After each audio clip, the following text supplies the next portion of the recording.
moving on to Eskom, as you said, yes, there's lots of progress being made by Eskom. We're not sure at what cost it is always made. That is Minister of Energy and Electricity, Nontshekiso Ramaphosa. And the concern is the high cost of diesel for South Africa to generate the electricity.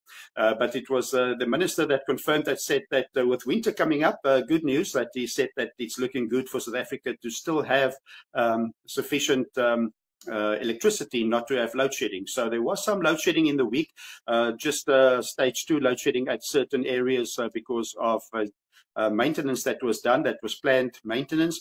So 3 reasons why we will have a better winter. We have about 2,500 megawatt buffer. That is what the president say for the winter. Also 2 units that was added, and it is Koeberg that will be online. That's Koeberg in Cape Town.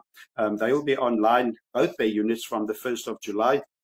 And then also 2 units that's back is Kusile and Medupi, unit 6 and 4 there. So there's capacity is a lot better, and then they look to increase that with more capacity in time to come. So at the moment, unfortunately, the diesel bill is 1 billion South African rand a month. 1 billion South African rand a month that we pay for diesel for creating electricity. Over the past 5 years, it was 65 billion South African rand.